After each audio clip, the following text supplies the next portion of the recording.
The Tipping Point with Mike Tipton is brought to you by Dubby.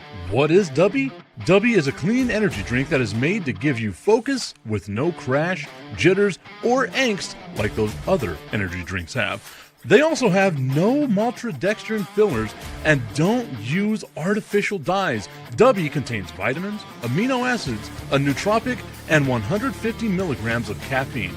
Dubby's products are made in the USA in an FDA-inspected facility that strictly adheres to GMP manufacturing guidelines. All of the flavors are unique and custom-made by Dubby, and you'll never taste our taste anywhere else. The best part about it is they're affordable. Dubby's drinks come out to about $1 per drink, much cheaper than Starbucks or any of those canned energy drinks. To learn more, visit w.gg.com/discount/MRTipton33 and place your order today. Use promo code MrTipton33 and save today. Dubby Energy, be better. What's going on, everybody? I want to tell you about my new friends over at Cleverman. Visit them online at becleverman.com. What they gave me was the energizing face and beard scrub along with the Cleverman face scrubber. And trust me when I say this, the energizing face and beard scrub smells amazing. Combining it with the face scrubber, making sure that your boy was looking as good and sexy as possible, opened up a whole different sensation in my face that I haven't ever felt before. I felt so clean, so fresh, and so clean, like Outcast said, and it helped me feel like I was ready for my day. Make sure you visit them online at becleverman.com and follow them on Instagram at clevermannyc. The link is up in my bio if you want to check out all the amazing products they have. Visit them online, becleverman.com.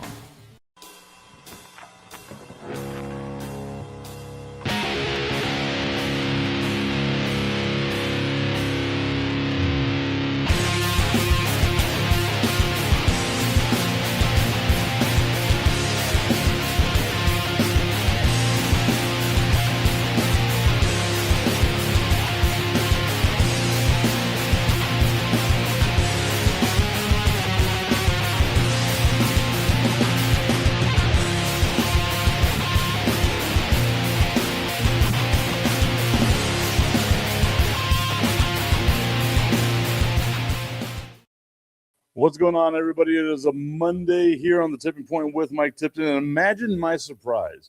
Whenever I go, I grab me a cup of coffee. I'm getting everything set up to get ready to do the show. I leave my computer, I come back, and then I see this ugly-ass mug on my screen just hanging out, having himself a good old time. As a makeup, because we weren't able to do the TIP VIP Friday this past week, I had a VA appointment that I completely forgot about. And if you know anything about the VA, you don't miss those appointments because you won't ever get them again. So you got to make sure you make all of those VA appointments. And the good thing for me is that they told me somehow, some way, Augustine, I don't know when or why, right? Like they check my blood, they get the lab, they do all of that stuff, right? And they're like, "You're healthy." There's no fucking way. There is no way. No high cholesterol, no high sugars, a little bit low on the vitamin D, but who doesn't need more D? Especially Augustine. And you look at it that way, it's like, that's why I'm here. Like, how am I, of all people, how am I healthy? You see how much I drink? Yeah, I think we've all seen how much you drink each time you have that Bob, Jim, and Pat show come on. So that's that can get pretty interesting. But I'm here to crash this thing today because, Tipton, because of your regular job, we missed the entire World Cup. What's that? We missed the World Cup. What is the World Cup? I've never heard of this World Cup thing. What is, like, I've got a cup right here that has traveled around some parts of the world. Is that what we're referring to? No, I'm referring to the actual World Cup where there's a championship where countries take part of it. And it happened in the U.S., in Mexico, in Canada, in our own backyard. And unfortunately, the teams from this part of the world were eliminated pretty quick. But it was exciting. I mean, okay, so we all maybe Mexico had a little bit of expectations on them to make it out of the round of 16, but I felt like that was par for the course, right? Like no one really thought the U.S. was going to make it that much further out of the group stage. Did you? Like, I mean, and Canada, Honestly, I did. Canada's Canada. Like, I don't think there was really any expectations for any of those teams except for Mexico. No, honestly, I did. I expected the U.S. to do a whole lot better than they did. I've seen you time and time again just rip into Pochettino as often as possible. The amount of text messages I have from you being like, "Oh, they're never going to win with this guy." No, I mean they're never going to win a championship with Pochettino. Granted, but I mean, it's disgusting that they didn't do better. But I know Tommy doesn't want to hear about that at all. I know Tommy hates soccer and Tommy hates us, but that's a whole different thing. I don't think Tommy hates me. Well, yeah, that's true. I do want to say what's up to Tommy. Tommy was the first comment once again on today's show. What up, Tommy? Hope you're doing well. We've got to remember, Augustine, we cannot play just the tip between 8:15 and 8:30. So it's got to be at 8:30, just like that. Yeah, can you do it at 8:31? We can see about it. It'll be a great time. Some people are saying the best time, 8:31. Anything I know about 8:31, it's a wonderful time, the best. You know that can be so the tip gets in a little bit deeper. Who has to go further than the tip? That's wild. Anyway, let's talk about what's really happening in today's day and age in sports tip. Well, hold on. Before we do that, I do want to give you some time because, yes, we were supposed to talk about the World Cup. We had a whole thing planned. And then, the wheels fall off in my life. And no, you mean the sound falls off in your life. Yeah, there we go. If people don't know this, and I'm going to say it, Tipton is in charge of a whole stadium, the video, the sound, the whatever. And it's a beautiful stadium. It's that sound system is about 12 years old now. 13. And, for as old as it is and for it being outdoors in the middle of the desert, it's holding up pretty well.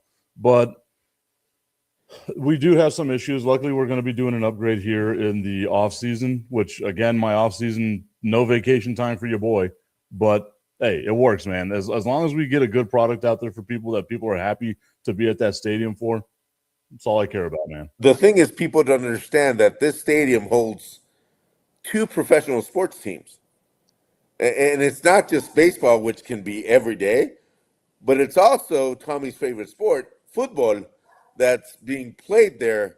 I like to say every 2 weeks because 1 week they're out, they're away, then they come back. But it's an odd schedule what they do with soccer because they can have like a month off and then some months they have 4 games. So like this month, right? Like we called August at the beginning of the season. We said this is going to be our gauntlet, right?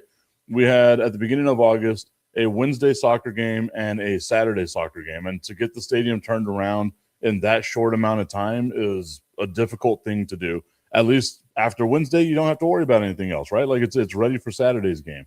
But turning it around, Saturday into baseball, at least you got Sunday and Monday, you get it turned around. Baseball's here Tuesday through Sunday, right?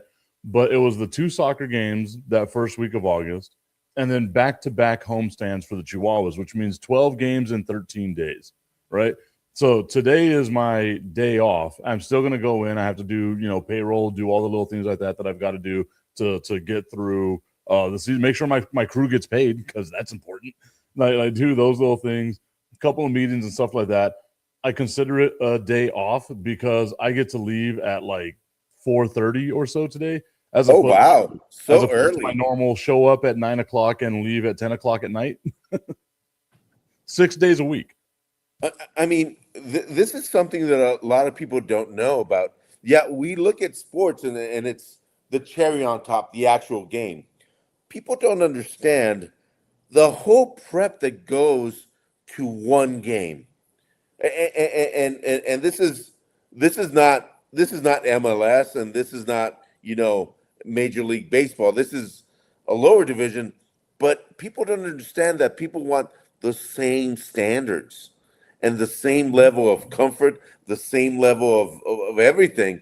And it's like, wow, it is something out of this world just to see people work that hard. People don't have an idea all the people behind the scenes to actually get it to that point. And when you have, imagine this is in a little stadium that has 25,000 people, I think the max capacity. Oh, 10. 10,000 people. Mhm. Can you imagine? And I'm going to strike a nerve here for everybody. Can you imagine the Dallas Cowboy Stadium? Can you imagine the amount of prep time for that? The good thing with that, though, like I get that they do certain other ancillary events at the Cowboy Stadium. They have a couple of concerts. They'll have a bowl game. They'll have like a NCAA basketball tournament stuff that they do over there. But they still have just 16 events, right? Like or 8 actually, because you have 8 or 9 home games. Like that. That's kind of what you do. So on a busy year for that stadium, they'll probably knock out 20 or so events, right? We're knocking out close to 100 events every year, right? Like it's the 75 baseball games, it's the 17 home soccer games, it's a bunch of other ancillary things. Maybe we get a friendly against like the Bravos, like we did last year, right?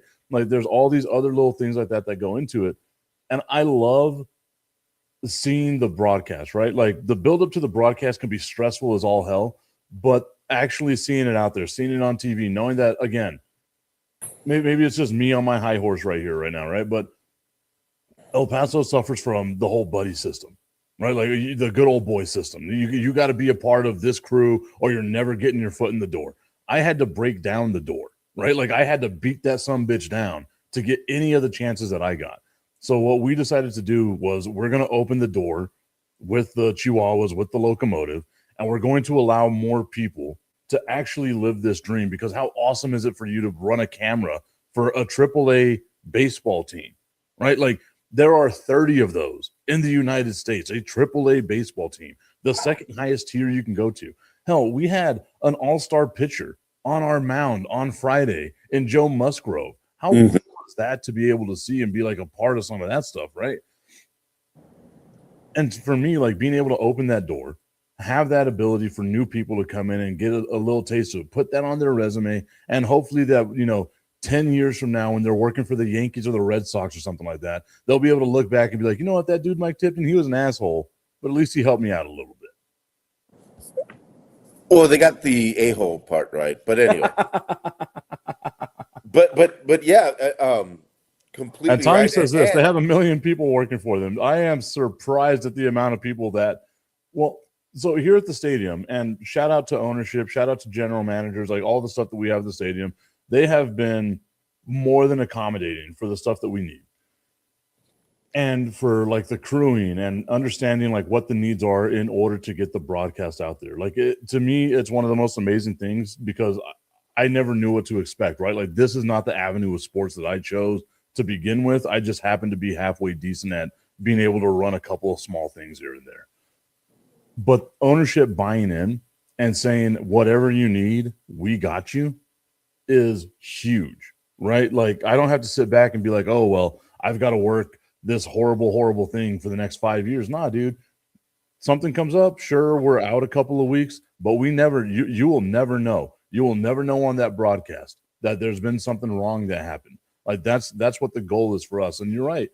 It's not just that fans want a major league caliber broadcast. Fucking I do, right? Like I want everyone to be able to look at the Chihuahuas.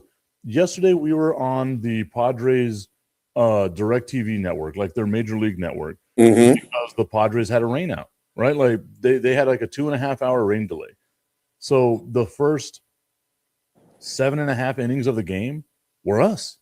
We were on that network and we looked awesome, man. Like being able to tell my crew afterwards, you guys were on a major league network representing the San Diego Padres system.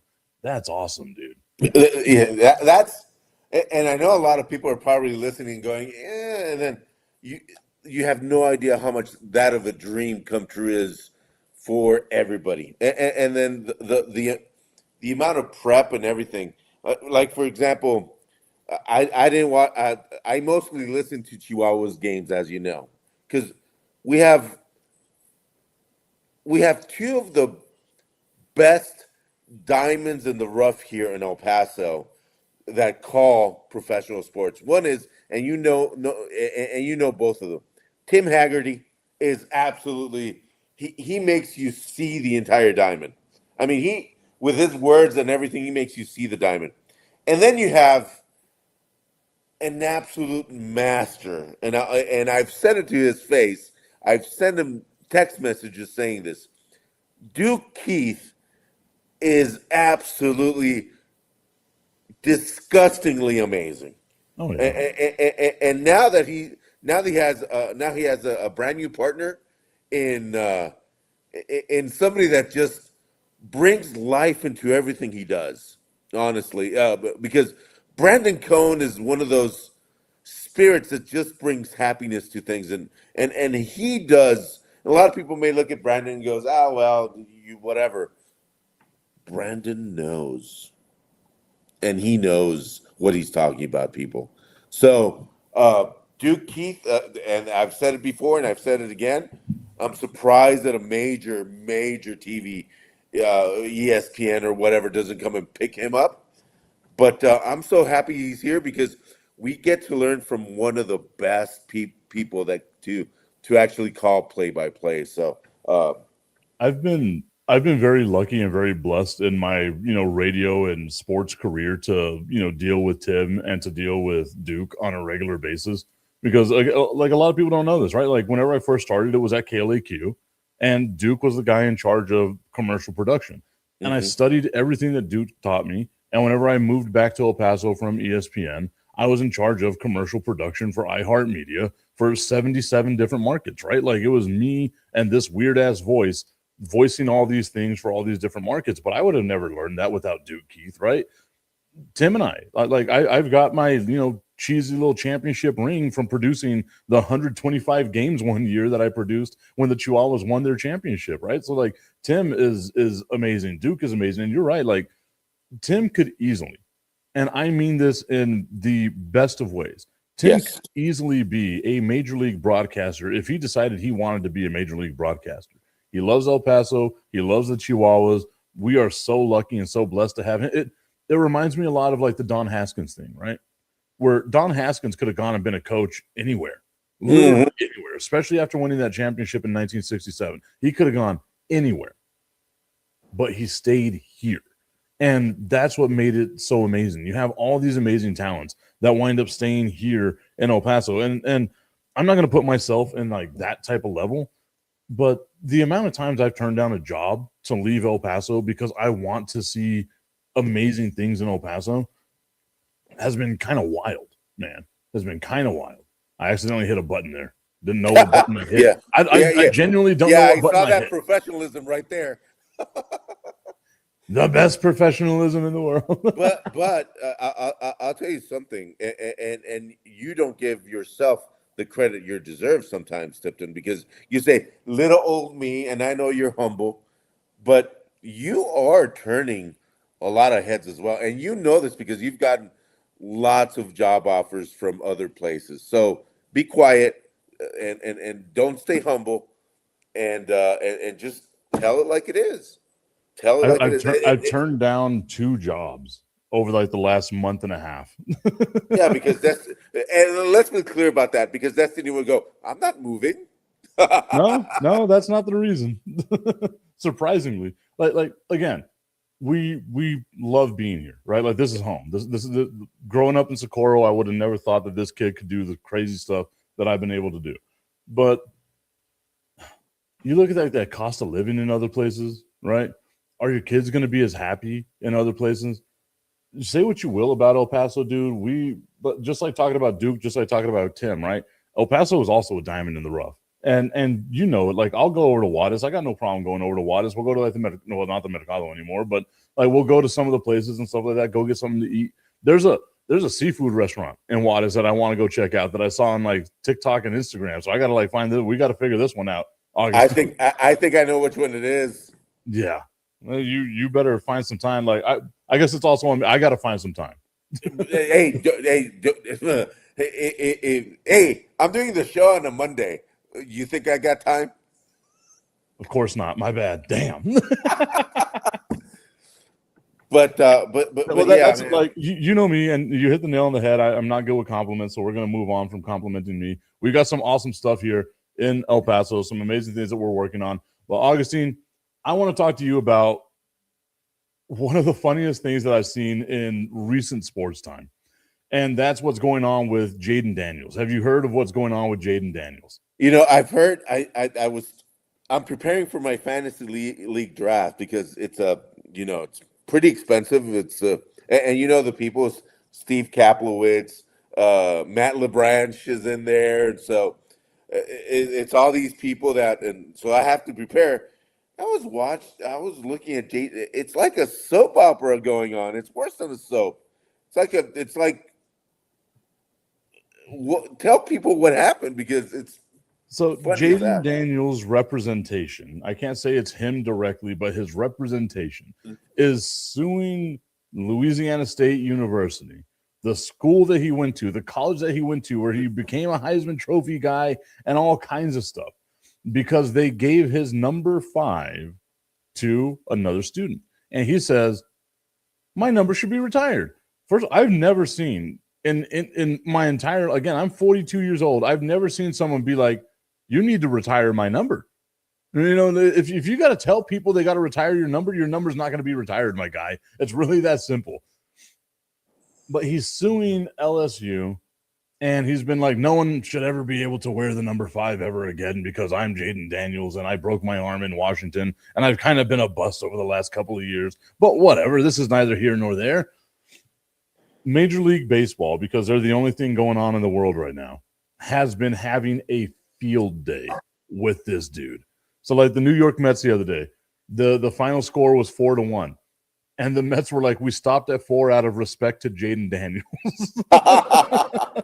Like it's been little things like that, right? Like where there was a score, there was a 4-2 game, and then I think it was the Yankees hit like a 2-run home run, and they're like, we skipped that number out of respect for Jaden Daniels, so the score is now 6-2 instead of 5-2. Like it's just stupid little things like that, man. I think it's fantastic. It's fantastic. Yeah, and Tommy's completely right. Joe Burrow did a lot more for LSU, but now here's the thing, and I want to be a fly on that wall when Jaden Daniels goes on the road. I want to be a fly on the wall in his locker room right now, because again, like, this isn't the time of year to have dumb shit like that kind of hanging over your head.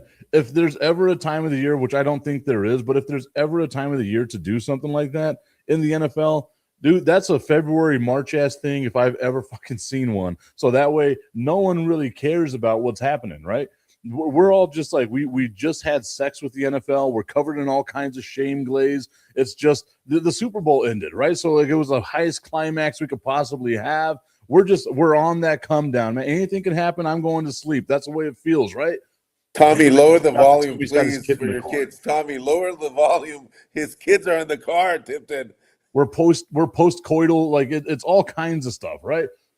That's the time that you do the dumb shit if you're in the NFL, because the draft is going to come, the combine's going to come, like all those things are eventually going to push it to the side, and it's going to be out of the forefront because we have March Madness, we have the NBA playoffs ramping up, Stanley Cup playoff ramping up. There's all kinds of different things that can push it out of the way. It's literally just football now, and we are fixated on nothing but football, and we need our football stories right into our veins as much as we possibly can. So the entire world that loves the NFL is going to be ingesting this. Oh, and then it's a college football story. So now the whole college football loving world is going to be all about this damn story. The worst possible timing for Jaden Daniel. And Tommy, I got to put my glasses back on. I'm dealing with a migraine right now, and I'm old. He says, damn it. Sorry, Now, Tom. now, you're talking about the NFL preseason, which is a great thing to watch. The new guys come in and play evaluations, but now the question surrounds the NFL once again. Should veterans be participating in all this? Because Yes. one key injury and you're done. Injuries happen no matter what. But I feel like we've seen more soft tissue injuries over the last decade or so. Your pulled hamstrings, strained calves, things like that, right? We've seen a lot of those over the last decade or so since it started pulling back on the practices. That to me is more detrimental. So if you can get them back on the field and into football shape, there's a huge difference between being in great shape physically and in football shape, right? Like Augustine, the premier athlete known as Augustine. Look at that. The Adonis of a man known as athlete, the peak male professional sports form in Augustine Pimentel. You can call me the round mound of rebound, but that was taken already.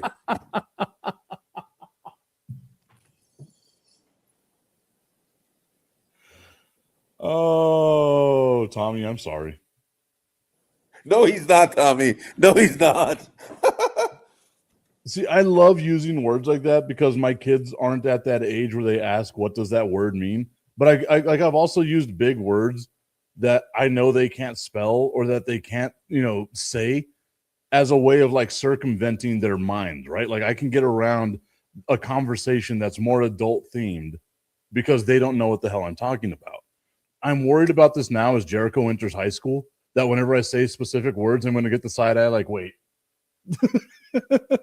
and then Jericho going to high school and saying those words, and people in high school going, what? Yeah, I could just imagine my 14-year-old son being like, yeah, I was post-coital after that Cowboys win.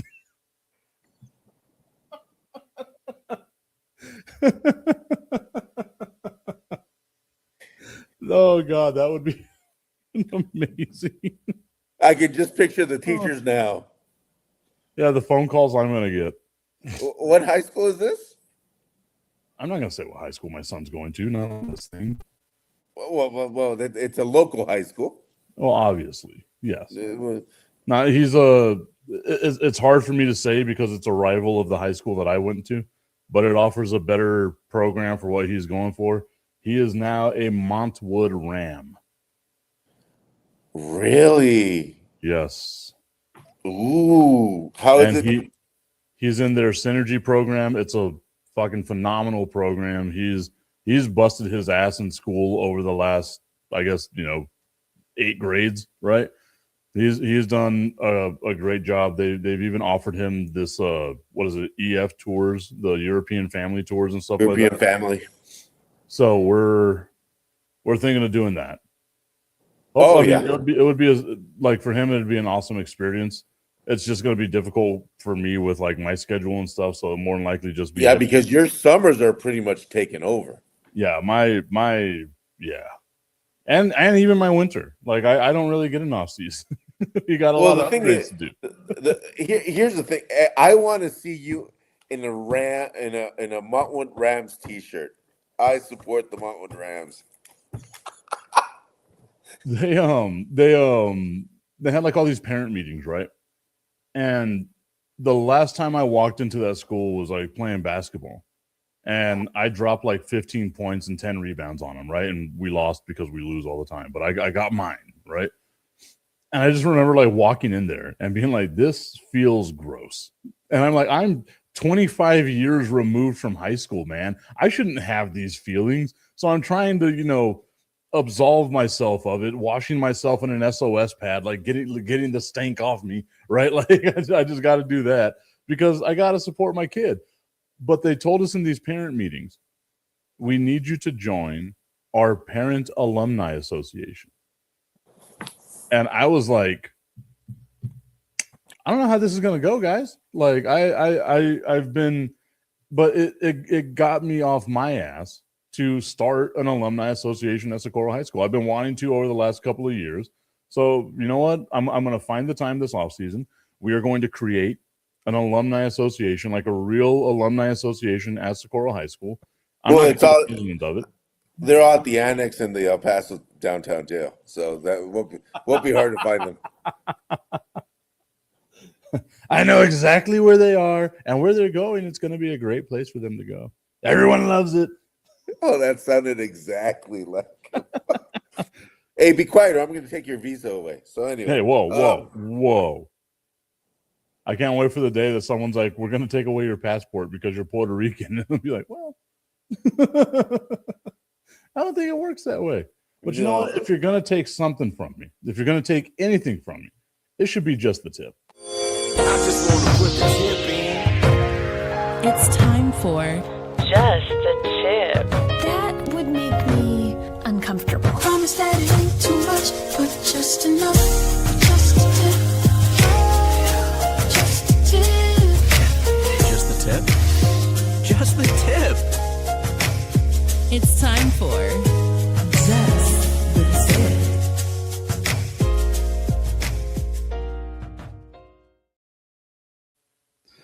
I just keep reading that comment from Tommy. I am so sorry. Just the tip is brought to you by our friends over at www.myhappynuts.com. Check them out today, guys. Look, it's muggy. It's hot out there. We're in the middle of our monsoon season here in El Paso. It's been rainy. We have the humidity here, which we don't like. Look at how frothy my beard is right now because of all the humidity. The only way that you can make sure you're feeling your best is with that Happy Nuts Comfort Cream. Go to www.myhappynuts.com, slather them all over your boys, and you feel good all day long. Use promo code Mike Tipton at checkout and save on all your male grooming needs. I never know what to say after that. I feel like I have to come on the air with a cigarette, you know. I mean, it's literally the only way that you can do things. It's the best. With a cigarette, okay. With a cigar. A cigar. Bill Clinton style. Cigar in style. But who still gets that joke? You're like a Bill Clinton style cigar. I'm old, so I get that joke. I would say we get it. I wonder if I said it like around anybody else, like if they'd understand that reference, but I don't think I think they would, because Bill Clinton is kind of like iconic. You know, I did not have sexual relations with that woman, but I had them with that other woman over there, and that other one, and that other one, and that other one. How you doing? Give me a call. Hey, speaking about give me a call, let's talk about the MLB, Major League Baseball. And how many teams have a chance at this wild card, but they're under 500? I mean, that happens a lot in baseball, though. Like, it's so hard in baseball because, like, the haves and the have-nots. I think that's the sport where you see it the most, right? Like, especially with the Dodgers, the amount of money they have to spend, the Yankees, like other teams like that, those old money, hardcore teams that have won a lot of championships in the past, or the Cubs that just have great TV deals, right? So the upper echelon is always going to be really good, where that middle class, right? Like those little areas of teams like the Marlins and, teams like that are, fighting for that spot are always just going to be around 500. Maybe, sun shines on a dog's ass every now and then, a bolt of lightning strikes them, just some sort of luck happens their way, and they wind up winning a World Series. But those are so few and far between. It's always about the big money teams that wind up winning the World Series, that wind up doing all kinds of, amazing things that we look at now. And I think that that's going to be what causes a lockout maybe in Major League Baseball, because the CBA is up at the end of this year. Yep. They are arguing over, a salary cap. The owners want a salary cap. The players want a salary floor and more guarantees and a bunch of other stuff like that. But the competitive balance feels like it's super unfair right now in Major League Baseball because of what the Yankees have done in the past, what the Dodgers are doing right now, and especially the deferred deals that are happening in baseball, where, sure, you gave Shohei Ohtani $750 million or whatever, but you're only paying him $2 million this year, so it only counts as $2 million on your cap. that type of stuff is wrong, right? Like that's what tips the competitive scale, because yeah, of course you're going to have more money that you can go and build these super teams with. But as far as like, those middle teams that are in the wild card spot, that's awesome. Major League Baseball expanding their playoff numbers, right? Like they add one more team in each league. That's cool. It creates a little more availability for teams to be able to say like we made it to the playoffs. But do you really have faith in any of these teams actually winning a championship? Yeah, And exactly. Just like going to a bowl game, 500 should be, being at least 500 should be the standard of at least getting a chance of a playoff spot. Because if you have teams with losing records, I mean, are people going to tune in except for that city that hosts that team? I don't think so. And regarding salary caps, there's so much stuff that people are doing around it. I think it was Kawhi Leonard who's the prime example of going around it. That that you can actually get people paid. But this is why I love some of the European styles, way they do things, because they have rules in there that teams cannot spend over what they make, and maybe for some teams they make a little bit more or a little bit less, but all those teams share revenue as well. So teams like in the lower half, if you want to say that, do get a little bit less money, but they can remain competitive. The thing is, there is revenue sharing in Major League Baseball, right? Because the TV deals for like the Yankees and the Dodgers are so much better than the TV deal that like I use the Marlins as my base here, but that's only because I know, name drop here, I know the former president of the Miami Marlins, David Sampson, like that guy, and he's always kind of explained a lot of stuff to me. He has a great podcast. Check it out. Nothing Personal with David Sampson. Last plug for that podcast that I'll do. You want to know about sports business, that's the place to go. But the Marlins TV deal, the Tampa Bay Rays TV deal, the Pittsburgh Pirates TV deal will never be what the Yankees, the Red Sox, the Dodgers are able to get, right? Because those are so recognizable brands, right? All you do is see the little LA, logo, exactly what that's for. You see the NY logo. Sure, there's another team in New York, but you don't associate it with the Mets. You associate that with the Yankees. You see that B, you don't associate that with the Brooklyn Dodgers. You associate that with the Boston Red Sox, right? So those teams, much more recognizable. And because of the TV deals, had to get into revenue sharing with the smaller market teams, the lower market teams. But the way they're circumventing payments, right? Oh, okay, well, now I don't have to pay so much because I'm, giving Shohei this. He's going to retire, and as he retires, he's going to get $68 million. That's not on our books as active payroll. That's not right, dude. Like that's finding a way to circumvent the system. And people are saying to me, well, it's because you're a Yankees fan and you're mad the Yankees missed out on this. No. If the Yankees did that exact same thing, it would feel gross to me because you're abusing a broken system that most people already know is kind of messed up. I think Major League Baseball is the one sport where parity doesn't really exist. mm-hmm. You know what I mean? Like the Pittsburgh Pirates can have phenomenal talent, right? Like they do. They have Paul Skeens, right? Yep. He's not going to spend the rest of his career in Pittsburgh. Like he will eventually become either a Yankee or a Dodger or an Astro, one of those big market teams that has the money to pay him whatever type of money that he wants. And then they don't have a salary cap, so they can just keep pouring money into that. And they can get Ellie De La Cruz from, Cincinnati. They can take away from all these other teams like that. The one small market team to me, or low revenue market team to me, that keeps fighting and fighting and fighting is the Padres. But even then, like they can only do so much, right? Like no one gives anybody, especially this year, no one gives anybody a legitimate shot at winning a championship outside of the Dodgers. Like I don't trust any team in the American League. As a Yankees fan, I don't trust the Yankees, right? I saw what they did 2 years ago. And in the National League, I don't trust the Cubs. I don't trust the Phillies. I don't trust any of those teams because the Dodgers are so overwhelming. Yep. And the thing is, we go back to that saying: if you're not cheating, you're not trying. And the thing is, with the moves that they've done with that money, the thing is, those moves are not illegal per se. They're just, somebody came up with a way to actually do it, and they're not against the rules or anything, but they aren't morally sportsmanship kind of moves, if that's the way you want to put it. Yeah, and that's the thing, right? Like,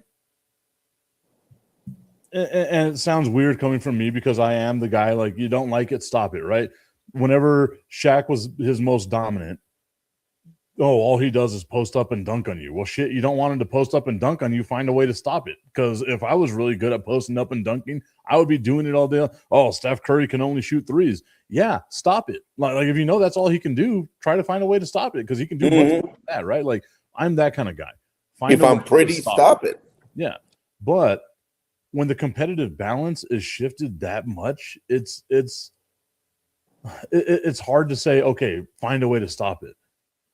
When you have a team that, is spending, what is it, $1.8 billion in free agency over the last 2 years, but it doesn't show up on their books because all these contracts are deferred, that's not sportsmanship, man. That's not like doing anything gaming wise.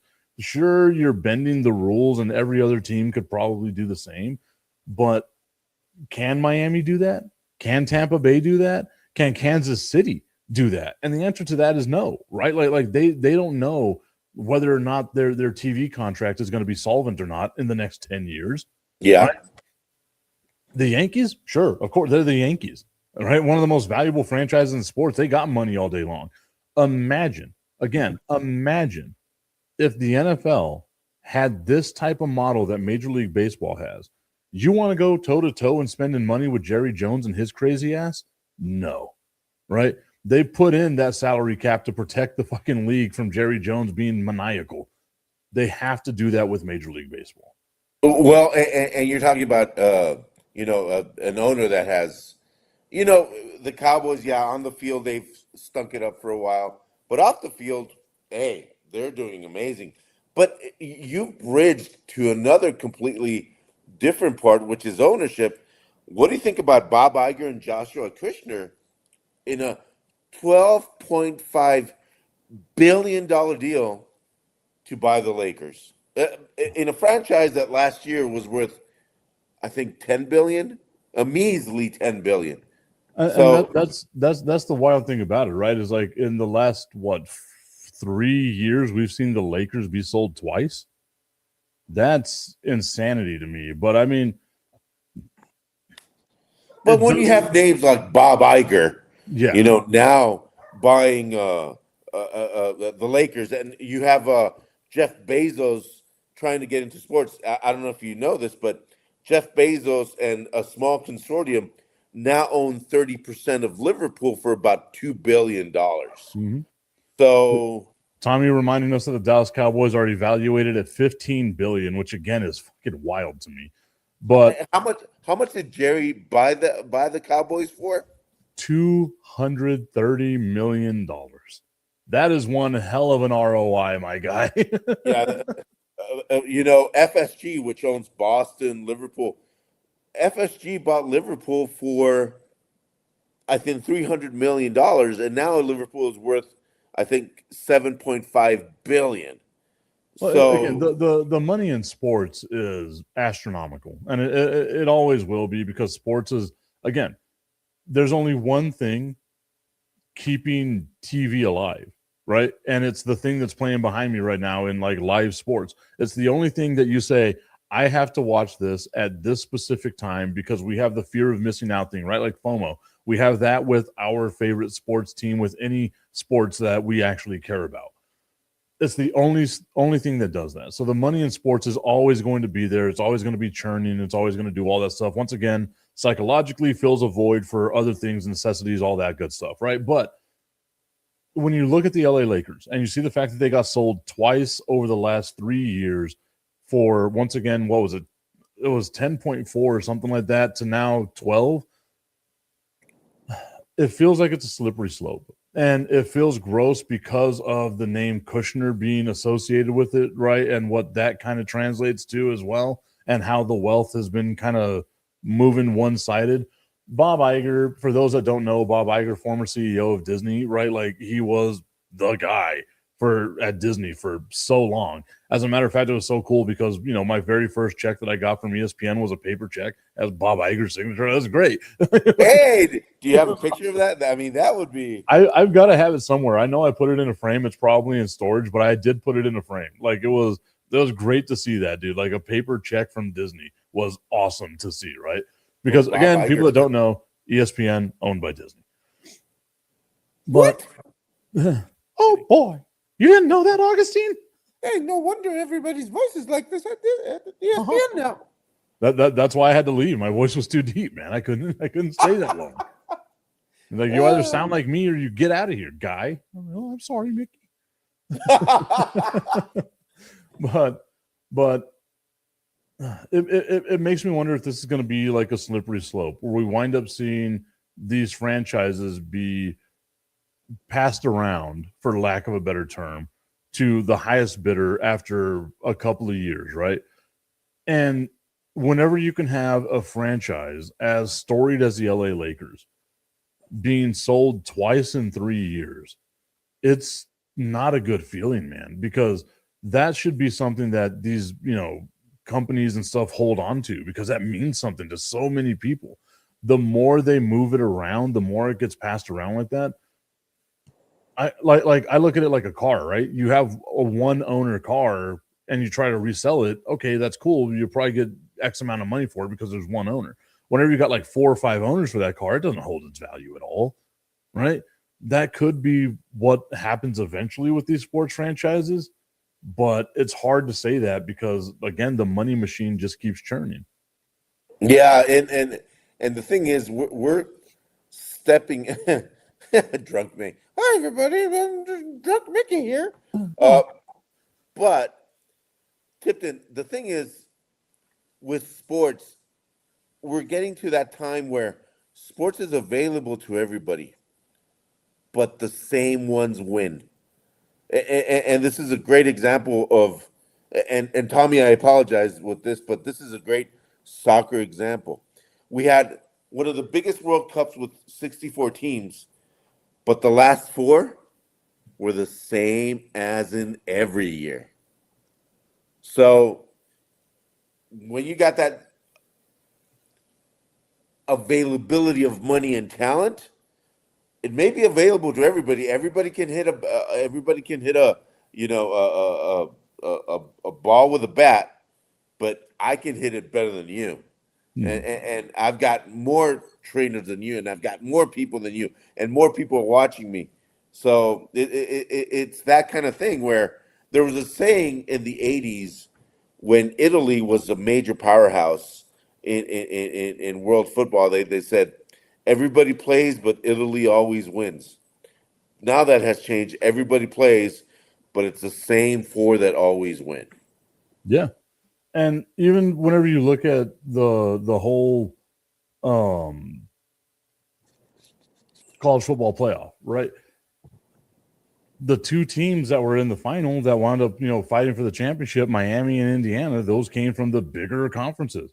I'm looking at it right now, right? We've got, Notre Dame being in the Final Four, as always, right? We've got Miami in there. We've got all these other teams, but none of them were the smaller market teams. They were always the bigger teams, right? And sometimes it's not just about money. For example, the big example is the Cowboys. It's not always just about money. It's about picking the right people for the right reasons because they play the right way. And that, unfortunately for you, hasn't been the Cowboys. And for me, it's fortunate because it's we had this huge run where we just cheated our way everywhere, which was completely legal. At least you finally admit it, right? Like you're deflating your balls. I keep my nuts happy. You keep your balls flat. Because mine are actually used.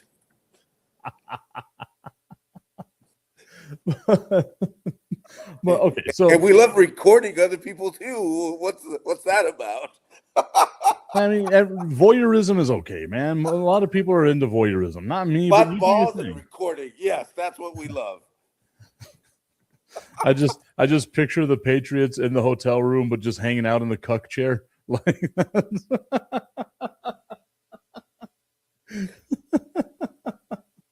Tommy says, okay, finally stop driving. Enough of all this. The Cowboys just played a game and they just signed Von Miller. Let's talk football the last 7 minutes. I do like the Cowboys signing Von Miller. I just wonder how much is left in the tank for Von Miller. Yeah, And how the old is question to Von me is Miller? always going to be late 30s, got to be.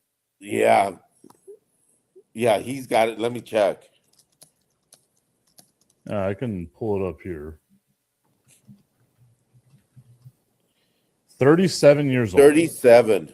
Which by no means is washed, right? Like that's not a thing. I think all he's going to do is be like that third down, obvious passing down situations, go in there and go after the quarterback type thing, which he can do, right? Like if you're a guy that can get to the quarterback, you're a guy that can get to the quarterback all the time, and it still creates pressure. And especially like with what the Dallas Cowboys have, that's more than enough, right? Like you need that. The question to me isn't going to be what the Dallas Cowboys can do on offense. The Dallas Cowboys offense, as long as Dak Prescott is healthy, is going to be good. It's that defense. And to me, it wasn't even necessarily so much the defensive line. It was the secondary. And yeah, you go out there, you got Caleb Downs. You had a solid draft if you're the Dallas Cowboys. But I've got to see it in action. And not in fucking preseason games, because preseason games mean absolutely nothing. It's about in that real action, right? Like what can the Dallas Cowboys and this defense do against the upper echelon teams? If they go out here and shit the bed in the division, and that's the NFC East is the most winnable division right now in football of two competitive teams, because I don't believe Washington's going to be that good. I don't think the Giants are ready to take that next step. It's going to be between Philadelphia and Dallas. That defense needs to step up, and that defense needs to be better. Yeah, because last year I think Dallas ended with the second ranked offense in the league, seventh in scoring, I believe. So it's not the offense. It's the defense, and is Von Miller enough? That's the question. Well, he had 9 sacks last year. 36-year-old, 9 sacks, like that's okay, right? Like, and again, with what the Dallas Cowboys have on defense, that young defensive line, they just re-signed Quinnen Williams to a great deal as well. So like they've got a good defensive line that they've got working for them right now. My question once again is that secondary and that linebacking core. It's not great, and I've got to see Caleb Downs in action in the regular season before I'm bought all the way in. So here's my question to you, and my question to all the Cowboy fans out there: is the ceiling for the Cowboys a 12-5 record? Is what you're expecting this year 10-7? And if you go 7-10, how mad are you? I mean, are you up to here now with the entire thing now? I think Cowboys fans are habitually up to here, right? Like it's very, they live in a very difficult place, right? Because no matter what, unless wait, you Cowboys, said they. Wait, you said they. You. Well, yes, but what I was referring to was that the Dallas Cowboys as a team live in a very weird place, right? Because the expectations, rightfully so or not rightfully so, unjustly so, are they either win a Super Bowl or the year was god-awful. For a team that is not a Super Bowl caliber team, at least not in my mind. Like maybe something happens in the season, they become that way, right? But to me, I think a 12-5 season is great. I'd love to see some success in the playoffs, but 12-5 off of what last year was, by all means, dude, I'll take it. You know what I mean? Like that's kind of the way that you want it to be. Just show that incremental growth.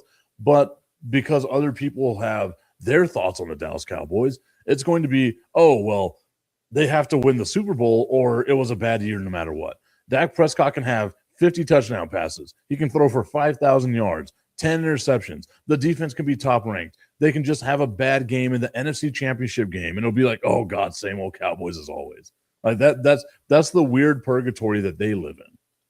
Yeah, that's a weird place to be, but because my Patriots, they went to the Super Bowl last year, and they were far ahead of what I was expecting. Do I expect the Patriots to go to the Super Bowl this year? Have my feelings toward the Patriots changed? No, I think we were too far ahead for our own britches to go back to a Super Bowl. But if the Patriots don't go back to a Super Bowl this year, it is a failure. It is a failure because their core is back and they've gotten better.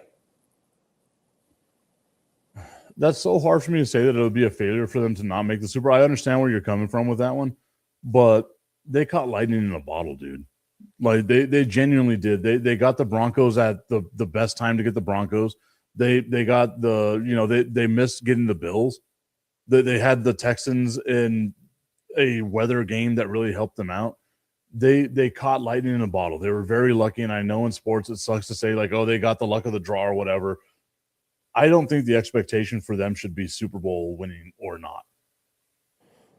Well, at least having a great season.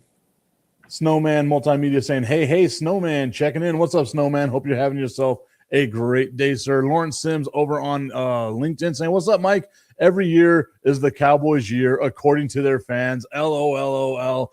Tommy saying they got to get to the NFC Championship game at least. But why?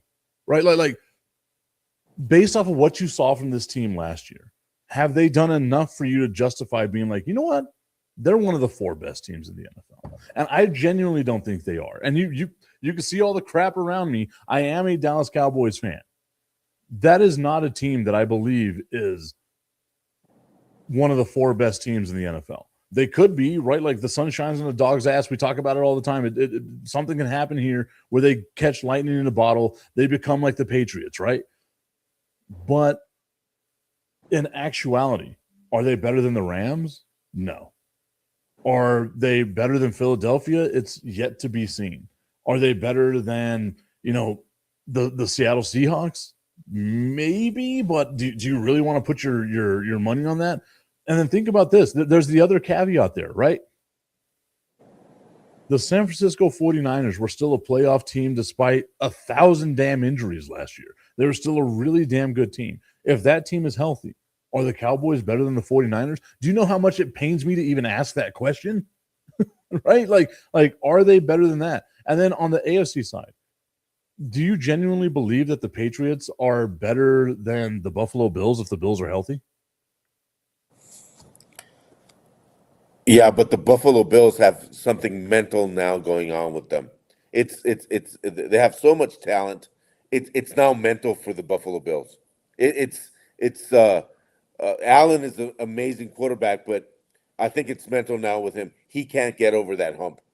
It's going to be really interesting to see how they bounce back. And you also got to remember, Kansas City retooled.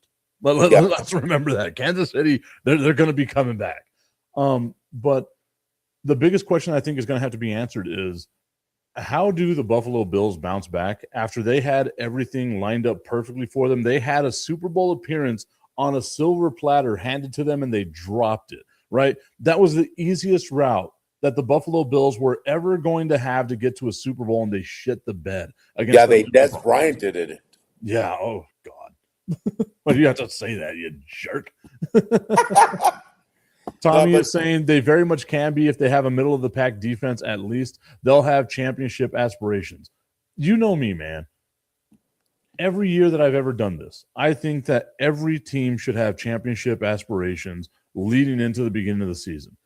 Everybody's got a plan. Think about what Mike Tyson said. Everybody's got a plan until what? They get punched in the mouth. Face. Right? So, yeah, you can have championship aspirations. What happens if, and this isn't like too much of a stretch because we've seen it happen a ton of times in his career, What happens if Dak gets hurt? Genuine. That y'all can give me shit all you want. To me, Dak Prescott, when healthy, still a top 5 quarterback. We've seen the stats. The stats are there, dude. Like, you cannot ignore the stats. But he's got to stay healthy. That's the biggest caveat there. Well, throwing to Pickens and CeeDee Lamb is kind of easy. Oh, dude. I haven't been able to talk about the Dallas Cowboys as much as I've wanted to here. What they got in free agency. I'm just looking up the stats right here, okay? Mm-hmm. I wasn't expecting to talk about this, so I didn't have it ready to go. You should be a true fan and having it in your brain. What's wrong with you? You're not. Well, no, like, I want to get it right. I want to get it right. They got a kid named Camden Brown, right? An undrafted free agent, Camden Brown, was second in college football last year in touchdown receptions, with 16 touchdown receptions. If you watched what he did in the preseason game, that one-handed touchdown grab, phenomenal. And I get it, it's preseason. But if you can have a one-handed grab at any time that gets you a tutty, you have an amazing talent. This dude has a nose for the end zone, and you have him as like the third receiver for the Dallas Cowboys. That dude, like, if he can break out of whatever issue has him as a undrafted free agent rookie, if he can break out of whatever handcuffs shackle him there, and he's got zero pressure, because you know why? CeeDee Lamb over here, George Pickens over here, fucking Kevontae Turpin is the dude that's going to take the top off. Ryan Flournoy, like, the Dallas Cowboys receiving core is deep, deeper than the tip can ever get. And it is amazing, right? That to me is, I love what the Dallas Cowboys are doing. The thing is, do you depend that much on Flournoy being that tight end? Well, Flournoy's not the tight end. Who's the tight end? Jarwin, Blake Jarwin. You know, they had doing? some Why are you really barking? good tight ends before. And hey, leave that dog alone. Let him bark. I'm sorry. And the thing is, Mike, the need for a good tight end in the Cowboys is so needed because of that. Oh, that is the cutest. I'm putting a screenshot. Hold on. Oh, there we go. Yeah, Jake Fergus. I got it. But Dak has used a tight end as an outlet so much in his career when he gets into trouble. Well, Jake Ferguson has done a great job as a Dallas Cowboys tight end. But like he's been solid for them. But the Dallas Cowboys offense isn't predicated on like dink and dunk, right? Like it is a very take it off the top type of offense. And honestly, that's what you want. Dak Prescott, maybe it's because I'm a Cowboys fan, maybe because I watch all these games, I get to like look at it from a different angle. Watch as just a fan, right? Like take your prejudice out. There is not a throw on the field that Dak Prescott cannot make. Oh, yeah. He is a phenomenal arm talent. And whenever he's in his bag and he's got George Pickens and CeeDee Lamb and they're doing their thing, it is amazing, dude. Like it genuinely is amazing to see him. Like he can dissect a defense left and right. He doesn't get the love he deserves, and it's because he's a Dallas Cowboys fan. Romo was in that, or a Dallas Cowboys quarterback. Romo was in that same thing where Romo didn't get the love he deserved because he never won a Super Bowl, right? But you got to sit back and just appreciate the art, man. Like what Dak Prescott can do is absolutely amazing. You sound post-coital. No, I am very much getting ready. Dude, it's the preseason. Again, to go to my references, right? To go to the weird things I like to say. This right here, the preseason, this is foreplay, baby. This is foreplay. We're getting ready. We're about to just hit that thing hard, and nothing but 22 straight weeks of a marathon, just getting it in as best as possible. That's what it's going to wind up being over here for us. And then when the Super Bowl happens, that's when we're post-coital and we can go to sleep. Augustine, thank you so much for being a part of today's show. I appreciate it. I got nothing but love for y'all. Thank you so much for tuning into today's show. It's a little bit later than what I want to do now. I'm running late for my show. There you go. Just like that. A little bit of little hearts. We got hearts happening for us. That's a very sick heart. Mine is. Oh, apparently not. Remember, the VA said that I'm healthy. So You're healthy. We'll see you all later. Have a great day, everybody. You're healthy for an 80-year-old.